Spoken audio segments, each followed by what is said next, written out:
கரூரில் செந்தில் பாலாஜி மற்றும் நெருக்கமானவர்களின் வீடுகளில் லஞ்ச ஒழிப்புத்துறை சோதனை நடைபெற்று வருவதாக சற்று நேரத்துக்கு முன்பதாக தகவல் தெரிவிக்கப்பட்டது. அதனைத் தொடர்ந்து கரூரில் மொத்தம் 6 இடங்களில் சோதனை நடைபெறுவதாக தெரிவிக்கப்பட்டிருக்கிறது. அண்மை தகவல் கிடைக்கப்பட்டிருக்கிறது. செந்தில் பாலாஜி நண்பர்கள் வீடுகளிலும் சோதனை நடைபெறுகிறது. விவரங்களோடு இணைகிறார் நம்முடைய செய்தியாளர் பிரபாகரன். கரூரில் 6 இடங்களில் சோதனை நடைபெறுகிறது.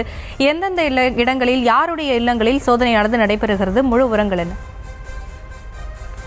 வணக்கம் மேடம். கரூரில் தற்போது 6 இடங்களில் லஞ்ச ஒழிப்பு போலீசார் அதிரடி சோதனையில் ஈடுபட்டு வருகின்றனர். முன்னாள் அமைச்சர் செந்தில் பாலாஜியின் சொந்த ஊரான ராமேஸ்வரப்பட்டியில் உள்ள அவரது பூர்வீக வீட்டில் இன்று காலை 7 மணி அளவில் வந்த லஞ்ச ஒழிப்பு போலீசார் சோதனையில் ஈடுபட்டு வருகின்றனர்.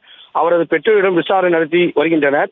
செந்தில் பாலாஜியின் உதவியாளராக இருந்த சுப்பிரமணியன் மூர்த்திபாளையத்தில் உள்ள வீடு, கோயம்பள்ளியில் உள்ள திமுக கிழக்கு ஒன்றிய செயலாளர் பாஸ்கர் வீடு, கோதை நகரில் உள்ள அடுக்குமாடி குடியிருப்பில் கார்த்தி மற்றும் ரமேஷ் என்பவரின் வீடு, தொழில்பேட்டையில் உள்ள டாஸ்மாக் மேலாளர் அலுவலகத்தில் லஞ்ச ஒழிப்பு போலீசார் சோதனையில் ஈடுபட்டு வருகின்றனர். காலை 7 மணிக்கு தொடங்கிய இந்த சோதனை தற்போது 6 இடங்களில் நடைபெற்று வருவது குறிப்பிடத்தக்கது.